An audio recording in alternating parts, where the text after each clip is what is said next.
Fórmula manjada é uma terceirização de culpa. É um jeito de olhar em um fator externo que não você, pela razão daquilo, porque é muito mais fácil, não foi você. Você fez tudo direitinho, né? Se olhar, você fez tudo direitinho. Não faltou nem um pedacinho, né?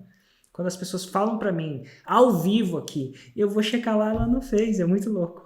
Ainda não achei um que fez.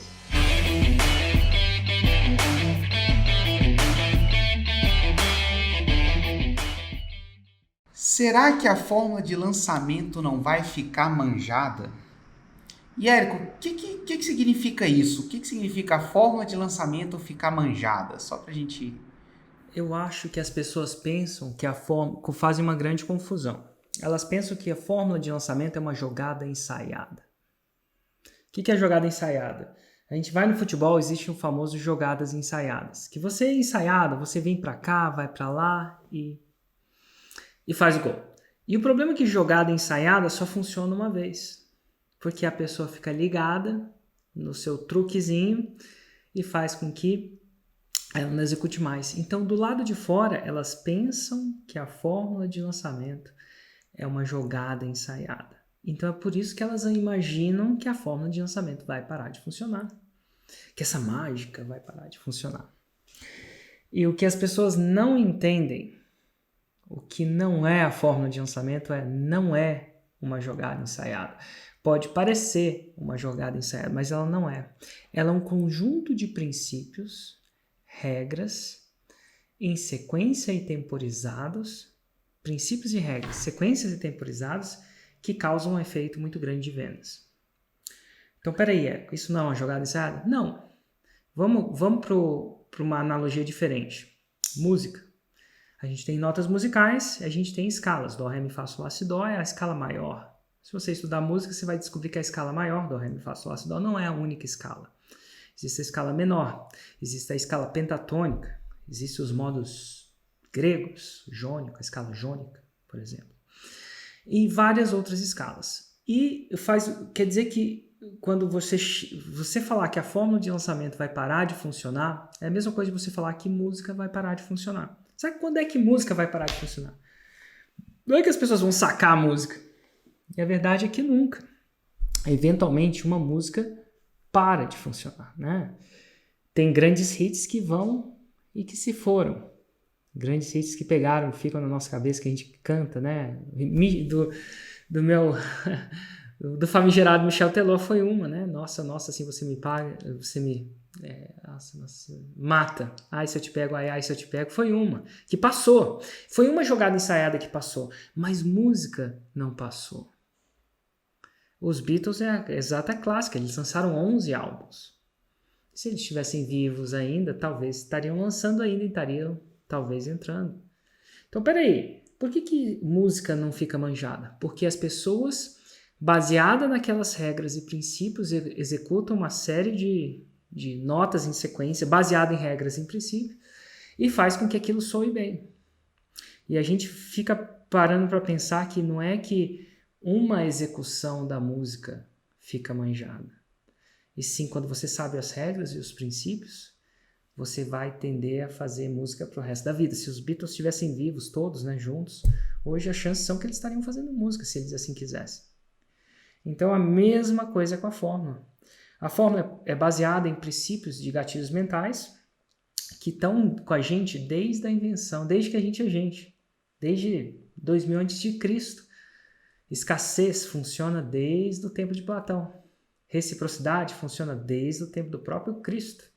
Se alguém fosse recíproco, porque está pré-instalado no jeito que a gente é ser humano. Então, se você aprende a tocar essas notas dentro da cabeça das pessoas em sequência, mesmo que elas saibam as notas que você está tocando, vai funcionar. Quer um exemplo? Escassez é uma delas. Escassez funciona mesmo que eu entenda de escassez. Eu sou uma pessoa que ensina, entende e aplica escassez. Mesmo assim, se eu estiver interessado em um apartamento que tem muito mais pessoas interessadas, o preço desse apartamento vai subir. Por quê? Porque a clássica lei oferta e da procura. Não é? Será que escassez vai ficar manjado?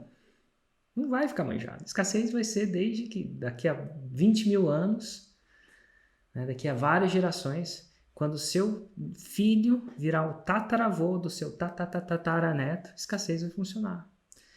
Então, desde que gente a gente funciona e desde que seja aplicado com integridade, vai funcionar. Reciprocidade também, autoridade também.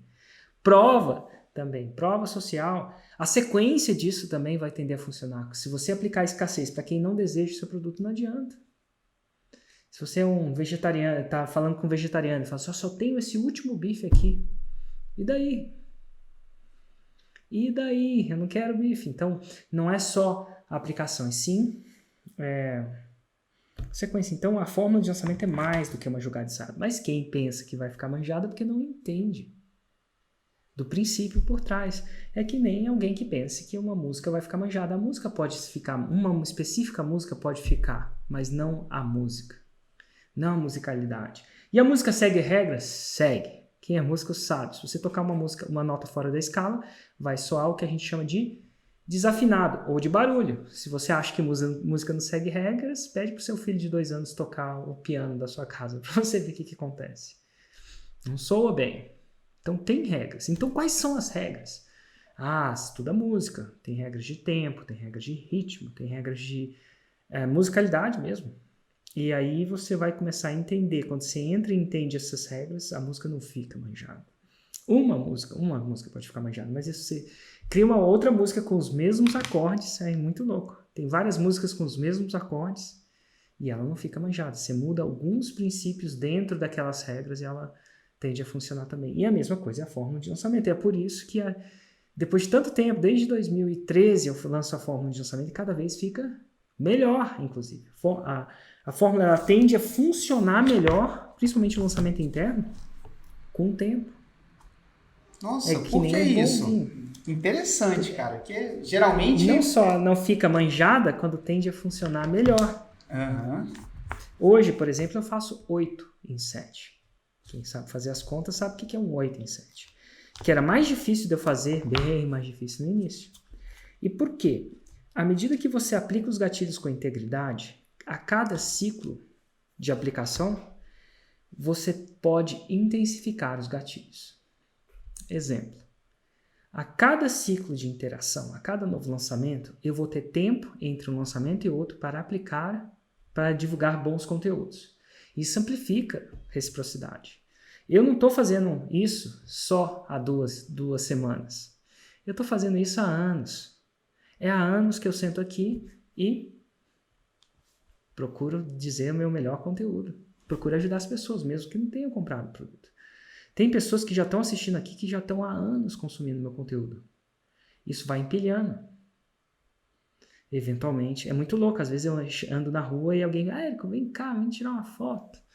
E às vezes com Covid é mais difícil, né? Não, opa, foto de máscara. Mas, fora isso, elas estão extremamente gratas. Isso foi empilhando. Daqui a 10 anos elas vão ter mais reciprocidade comigo. Se eu continuar fazendo um bom trabalho, é claro. Na visão delas. Provas, é isso aí. Eu tenho uma prova por dia, mas é porque eu não comecei ontem. Algumas provas que chegam hoje são de pessoas que, sei lá, fazem um tempinho que já estão na fórmula. Por quê? Porque se distraem, às vezes não focam. Tem muita gente que se distraiu aí, agora que o Covid bateu, né?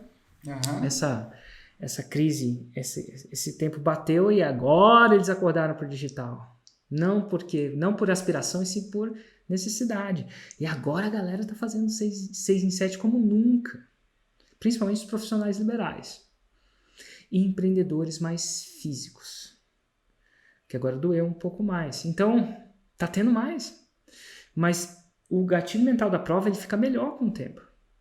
O da prova social também fica melhor com o tempo. Se você digitar prova social, Érico Rocha na internet, você vai ver que eu já fiz um conteúdo raiz sobre isso.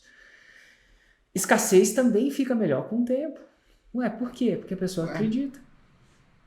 Aprende, né? Quando fecha é só a próxima quando turma. Fecha. Quando abre. Quando tem bônus, tem. Quando não tem, não tem. Porque no começo ela precisa ver para crer. Santo Tomé. Aí ela vê a escassez 2, 3, 4 vezes. Ela começa a sacar. Essas são as regras do jogo e é íntegro. Então, quanto mais tempo, mais você faz, melhor fica. E por aí vai. Eu podia falar com cada autoridade, de novo, autoridade. que é complementado pelo gatilho mental da prova. Quanto mais resultado no longo prazo, é. Inclusive, é por isso que eu falo que precisa de pelo menos 7 lançamentos para fazer um 6 em 7. Porque os gatilhos necessitam de um certo ciclo para amadurecer naquela área, com aquela pessoa, naquele exato momento. Acaba amadurecendo. E uma vez que amadurece, não desamadurece. A não ser que você perca a integridade no meio do caminho. Né? O Isso dia aí que a é pessoa muito vê, já era, né? Não tem como desver. Então é o contrário, não podia ser menos isso, não podia ser mais isso. Eu costumei dizer que acabei de postar um print no Galera Raiz, de uma pessoa que fez 6 dígitos em 15 minutos. E eu ainda falei assim, os haters vão dizer que é Photoshop. Foi uma brincadeira. Porque no começo eu tinha muitos haters. Ou tinha mais, não quer dizer que eu não tenho, né? Sempre tem um cara, né, que não gosta e tá tudo bem. Qualquer coisa, até se você for... Toda vez que você aparece, você tem pessoas que gostam, não gostam, e tá tudo bem. Os dois são bem-vindos. De verdade. Só que quanto mais você constrói o seu histórico, menos eles têm argumento. Porque eles começam a ver. No começo você tem menos.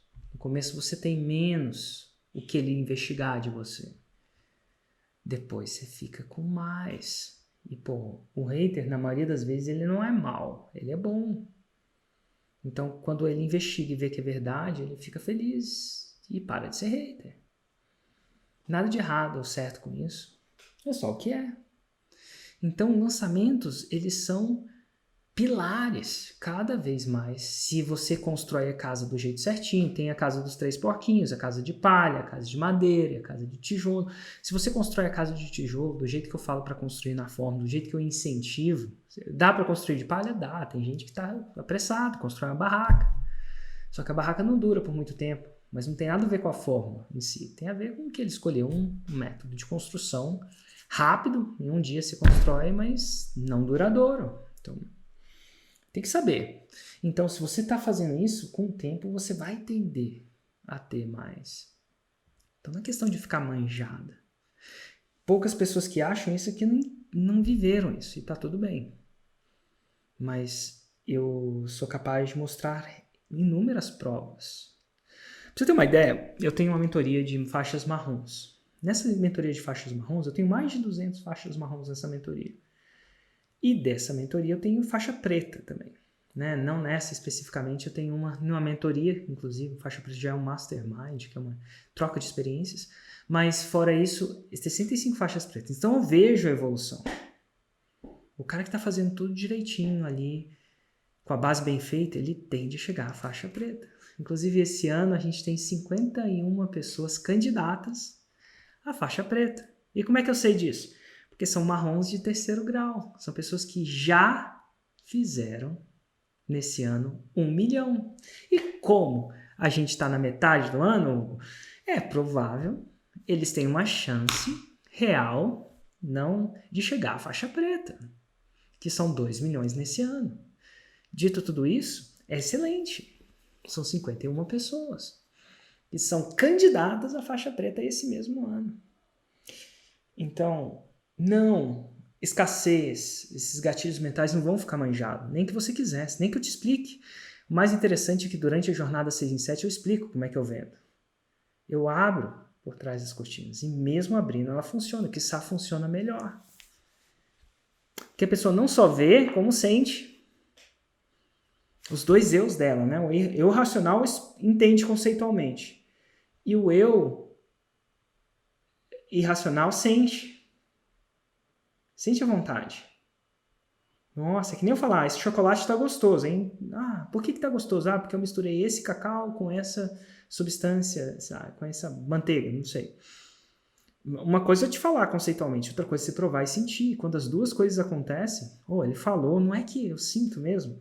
O sentir tem 3 jeitos de aprender alguma coisa. Você tem que ir pelos 3. Um é intelectualmente, é o que a gente está fazendo aqui. Outra é sensorialmente, na experiência. Você aprende por experiência. E o 3, você tende a aprender com exemplos. Aprende vendo. Não só intelectual. Intelectual fala, põe o pé aqui, Quando você faz, é o segundo jeito, de censurar. Não tem jeito. Posso te explicar tudo sobre chocolate. Outra coisa é você ver, você fazer. Outra coisa é você ver alguém fazendo. São os 3 jeitos. A teoria, a observação e a experiência em si. Você precisa das 3. E quando ele vê as 3 acontecendo com ele vê, beleza. Desde que, aí vem um desde que. Desde que é feito com integridade.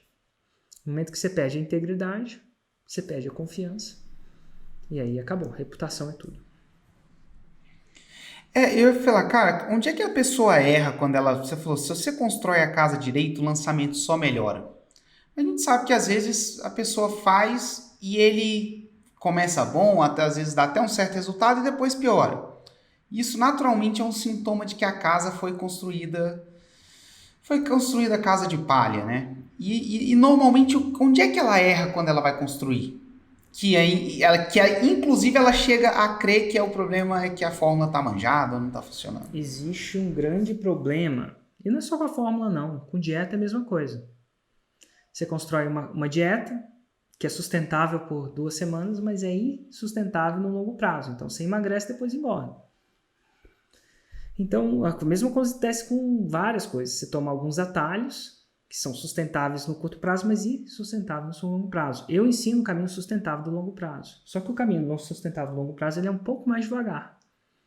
E antigamente eu ensinava o caminho mais rápido, mas hoje eu não ensino mais, porque senão tem problema lá na frente. E eu prefiro construir uma boa base. Então onde ela erra? A primeira errada dela é focar muito no resultado no começo. Se você quer muito 6 em 7 no começo, você vai tender a atravessar a linha da integridade. Você vai tender a prometer uma escassez que não é real. Você vai tender a não publicar o conteúdo para ajudar e sim para manipular.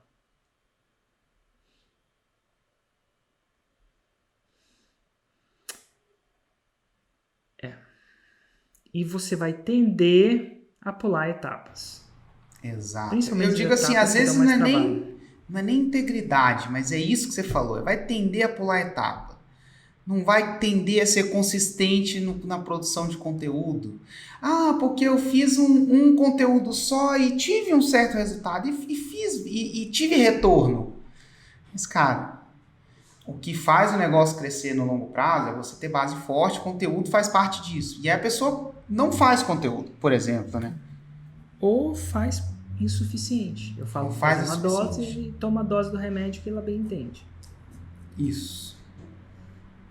Então, isso tende a não funcionar. Pular a parte é o número 1. Depois, pular a parte número 1. E, eu entendo que ela não queira fazer, porque o ego dela tá muito em jogo, né? Ela não quer errar. Então, ela só faz aquilo que ela tem certeza, não faz aquilo que ela não tem certeza. E na fórmula de lançamento não tem como começar com certeza. Esse é o problema. Você tem que começar errando, é que nem andar de bicicleta ou dirigir carro. Você entra no carro na primeira aula e você sabe que vai ser ineficiente. Como? Não vai funcionar da primeira vez. Você não entra no carro e dirige. Não é assim. E a gente repete, eu já devo ter repetido isso por volta de 5 a 10 vezes, só durante essa época de aquecimento. Isso vai ser bom, porque agora eu vou ter certeza que todo mundo... muito mais... eu acho que as pessoas vão entender isso. Antes de entrar na fórmula, isso é bom. Eu estou treinando meu cliente, deixando as coisas bem claras. Porque às vezes não dá tempo de fazer isso, né? De mostrar exatamente. Mas vai acontecer isso. Agora, existe um pagamento. Para aquela pessoa que faz direitinho, existe um pagamento. Esse pagamento é aprender a fazer um 6 em 7. E uma vez que você faz, você não desfaz. Você não esquece. E você faz direitinho, tem um pagamento. Isso aí, o pagamento é você conseguir fazer isso com consistência. Fazer não vai resolver sua vida. Vai ser interessante, vai te dar um push de adrenalina, mas não vai resolver sua vida. Agora, Você tocou num ponto, cara, que eu acho que vale a pena a gente dar uma explorada. Você falou assim, um dos erros é a pessoa focar muito no resultado no começo. E o fato de focar muito no resultado, às vezes faz com que ela pule etapas, com que ela não faça o que tem que ser feito, na dosagem que tem que ser feito. Às vezes ela até perde um pouco da integridade, ela tenta imprimir uma escassez que não tem, alguma coisa do tipo. E aí, por mais que funcione, funciona um pouquinho. Agora, ela precisa focar em alguma coisa. E normalmente, eu acho que existe esse status quo que diz que não, que, cara, na sua vida, se você quer alguma coisa, você tem que focar no resultado, tem que estar com o resultado em mente o tempo inteiro.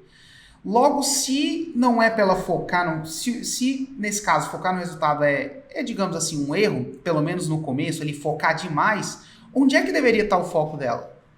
É uma boa pergunta. Eu tenho mais clareza nisso, cada vez mais. Ela tem que focar no processo. Ela não tem que focar se ela está subindo na balança e o peso está baixando, se ela quer emagrecer. Ela tem que focar se ela está seguindo a dieta que o nutricionista passou. E se ela seguiu a dieta, mesmo que a balança não desça, né, mesmo que o peso na balança não tenha, ela tem que se sentir vitoriosa. Uma hora ou outra ela vai ter que ter fé na dieta ou não. Ou pelo menos fé na dieta por 6 meses ou por 1 ano. Mas ela tem que subir na balança e quase que esquecer a balança. E focar só no princípio, só no processo. Porque aí, quando o sistema de sucesso dela é o processo, eu segui a fórmula ou não segui a fórmula? A maioria das perguntas, as pessoas não perguntam isso. Elas perguntam, se conseguiu 6 em 7 ou não conseguiu 6 em 7, e assim se definem como sucesso. Um dia antes de abrir o carrinho, eu não penso como é que vai ser, eu penso como é que vai ser. Eu segui o processo ou não segui o processo? Eu estou satisfeito com a minha execução do processo? Porque se você executa o processo, eventualmente, no longo prazo, vai vir o resultado. É que nem na dieta. Se você faz a dieta espartanamente, exercita do jeito que o seu cara falou para exercitar, e eventualmente isso vai acontecer.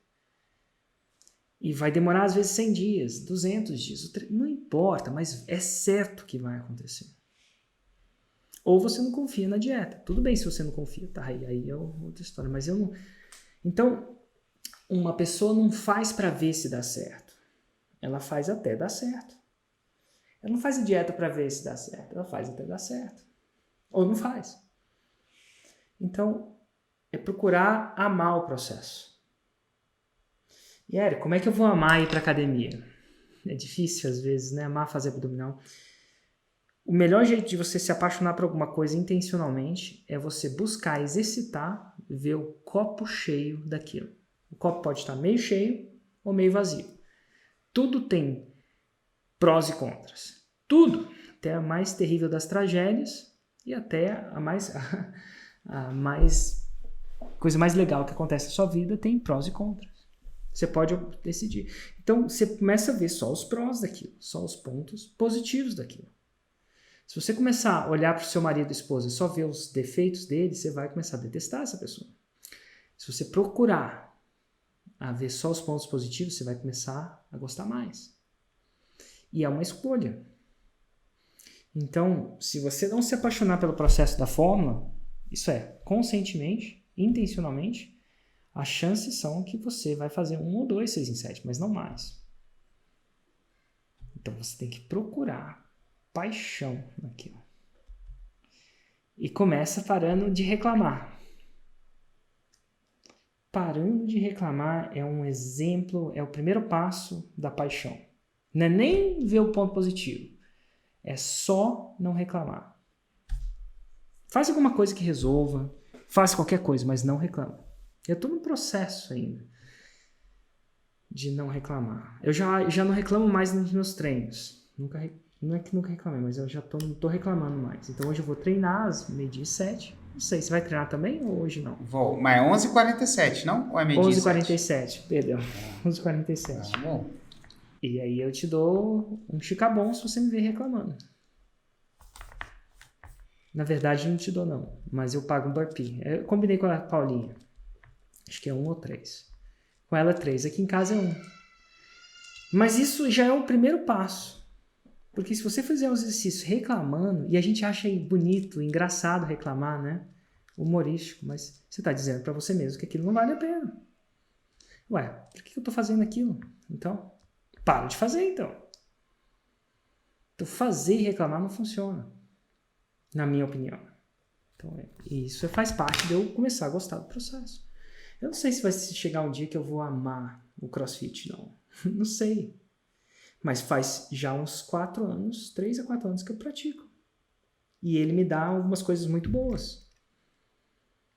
Por exemplo, eu pratico esporte, tenho menos machucados no surf, por exemplo, do que muitas lesões que algumas pessoas, que eu teria. Eu sei que outras pessoas é difícil, né? Porque eles não têm minha idade, não têm meu... Mas eu acho que eu tenho menos lesões que eu teria, porque é um esporte que foca muito no joelho, tem muito perna, e a gente treina isso. Core, costas. Então eu acho bom, por isso que eu faço. Eu vejo o lado bom de tudo aquilo. Preparo físico. Mas se você tá um negócio e fica reclamando, se você é aluno da forma e tá reclamando, você está se sabotando. Você está dando um tiro no próprio pé, você está puxando o freio de mão. Então, o que você deve fazer? Criar uma política de reclamação zero. Quer dizer que eu tenho que aceitar? Não, você tem que fazer alguma coisa a respeito, construtivamente. Sem reclamar. Sugiro, você não precisa. Não ensina isso na fórmula, não. Mas se a gente está falando de processo de apaixonamento, ninguém se apaixona por aquilo que reclama. Difícil. E aí você toma uma atitude. Ou para de uma vez, ou para de reclamar. Ou toma uma atitude construtiva, ou para de reclamar. O que não funciona, você está no treino reclamando, achando que é brincadeira. Não é brincadeira. Cada reclamação é uma trinca no processo. E a gente é viciado em reclamar. Nós, eu falo, eu inclusive. E é um vício difícil, tão difícil quanto parar de roer unha.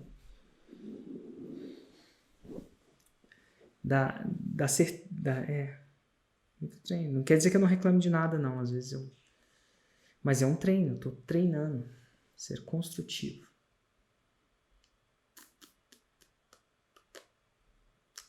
É uma lógica simples.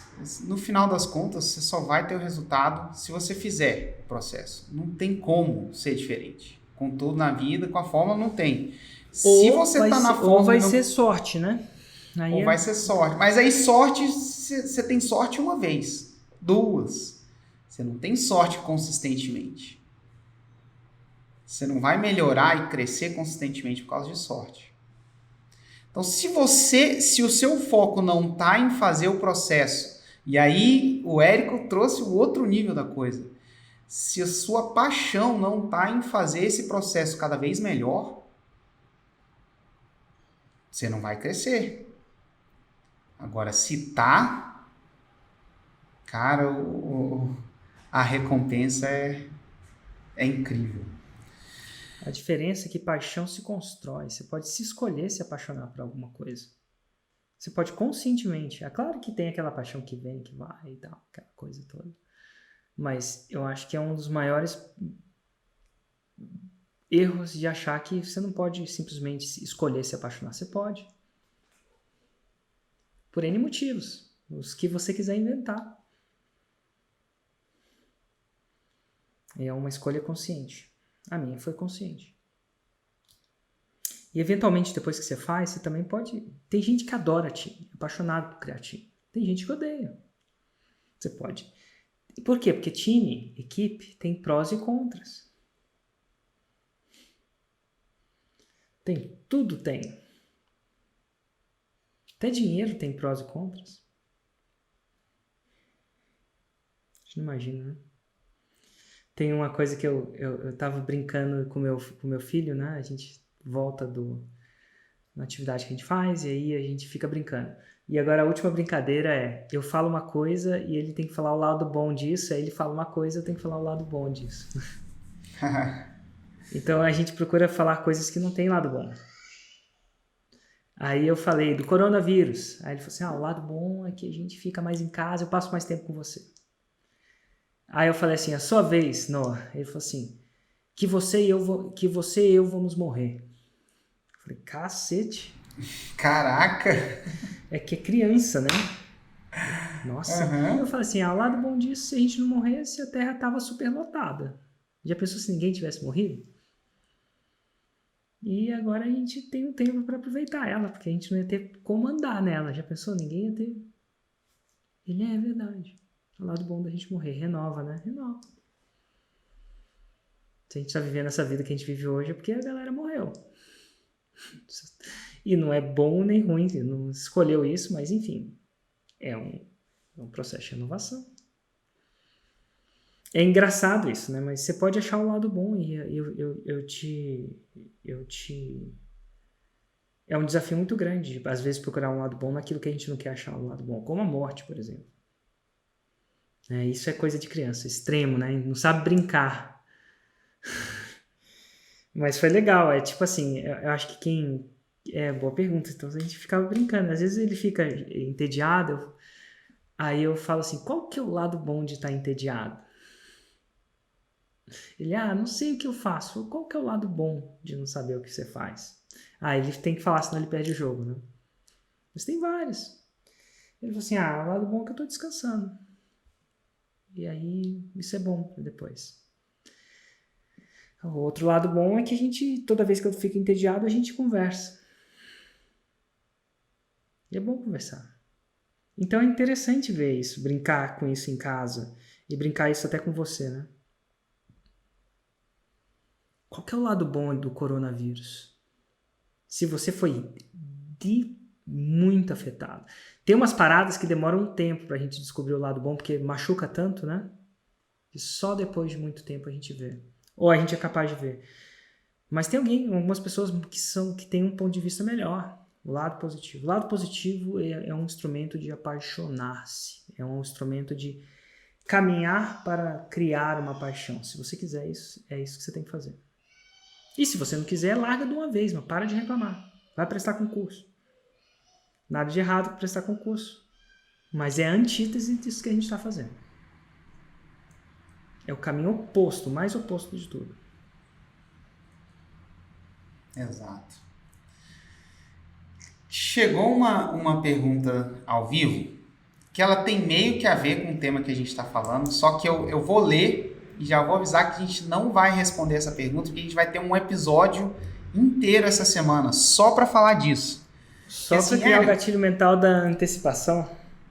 Só para criar. Então, você que está aqui, saiba, cara, tem um episódio inteiro só para falar disso, que é, Érico, como você vê o mercado de infoprodutos no Brasil em relação aos Estados Unidos? Tipo, ainda dá tempo de começar no Brasil? A crista da onda já não passou? Como você enxerga isso? Então a gente não vai responder isso, porque vai ter, deixa eu ver aqui no calendário. Bom, essa semana, só que o calendário que eu imprimi tá pequeno, eu teria que sair daqui para olhar. Mas essa semana vai ter um episódio só para falar, será que a crista da onda já não passou? Será que ainda dá tempo de começar? Será que a hora ainda é agora? Vai ser muito legal. Cara, com dado, vai ser... Bom, vai ser massa demais. Mas vamos lá, cara. Pra gente terminar o episódio, o que seria uma dica prática para quem pensa que a fórmula está manjada, para quem por algum motivo viu o seu próprio resultado cair, para quem não fez alguma coisa e fez um lançamento, enfim, e ele não foi de acordo com a expectativa que a pessoa tinha? O que seria uma dica prática para essa galera aí, para a gente terminar o episódio, que está aqui até o final com a gente? Fórmula manjada, lançamento que não foi, é uma terceirização de culpa. É um jeito de olhar em um fator externo que não você, pela razão daquilo, porque é muito mais fácil, não foi você. Você fez tudo direitinho, né? Se olhar, você fez tudo direitinho. Não faltou nem um pedacinho, né? Quando as pessoas falam pra mim, ao vivo aqui, eu vou checar lá, ela não fez, é muito louco. Ainda não achei um que fez. E às vezes ela acredita que fez, mas isso te deixa viver, isso permite viver. É um mecanismo de sobrevivência mesmo. E te deixa certo, mas te deixa sem resultado. Te deixa certo, mas te deixa sem resultado. Uma coisa é não se vitimizar. É procurar o responsável, o causador, ele procura dentro de si. O que eu fiz, o que eu posso fazer que pode fazer diferença nesse processo. Então, o que eu me pergunto, quando isso acontecer, se você pegar se vitimizando, isso é, se fazendo vítima de uma situação atual, se pergunta, troca os papéis. Me peguei sendo vítima. Tá bom, não vou nem dar a cura. Só checa na próxima semana quantas vezes você acredita que você se faz vítima de alguma coisa. Principalmente uma coisa que você não tem nem controle. Tempo, crise, esposa, marido, filho. Posição do objeto no meio da sala. Você chuta o objeto. É só quantas vezes por semana você se torna vítima de uma circunstância. Porque o dia que você sacar que você está se fazendo de vítima, que você não necessariamente você escolheu ser vítima, porque você escolheu a vítima. E como é que você escolhe não ser vítima? Você fala assim, o objeto estava no meio da sala, mas eu podia ter feito. Quando você fala, mas eu podia ter feito, você passa a ser a causa, né? Porque se você tivesse feito, não teria acontecido. Então, e a causa no sentido não de culpado, não. A causa no sentido de posso fazer alguma coisa a respeito. Então, procura mudar a sua mentalidade de vítima para causador. E sim, quando você ficar causa, você tem que admitir que você é a causa daquela... Do bom e do ruim, né? Principalmente do ruim, daquela situação indesejada. Mas, quando você é causa, você pode fazer alguma coisa a respeito. Quando você é vítima, não dá. Foge de você. Então, a prática é dar uma olhada e toda vez que você se pegar sendo vítima e começa com uma reclamação, quem reclama é vítima. Vítima reclama, causa não reclama. Ele não acredita que aquilo não deveria ter acontecido. Acredita que o problema é dele. E às vezes você é vítima de você mesmo, né? Eu não devia ter. E aí você começa a mudar a sua cabeça para ser causa. E quando você começa a mudar a cabeça para ser causa, dói mais um pouquinho no seu ego, mas os resultados tendem a vir mais. Você é vítima, você pode fazer alguma coisa a respeito. De uma maneira íntegra e construtiva. E vai chegar um dia que você vai ser 100% causa e não vítima? Não, eu não cheguei nesse dia, pelo amor de Deus, não. Isso é testado o tempo inteiro, mas é uma luta constante. E principalmente a forma de que sou vítima do...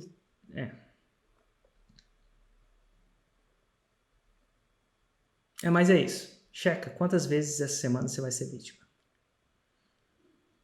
E quantas vezes você está sendo causa. Tá bom? É isso aí, Hugo. Valeu por mais um episódio aí. Um grande abraço e até o próximo. Tchau, tchau.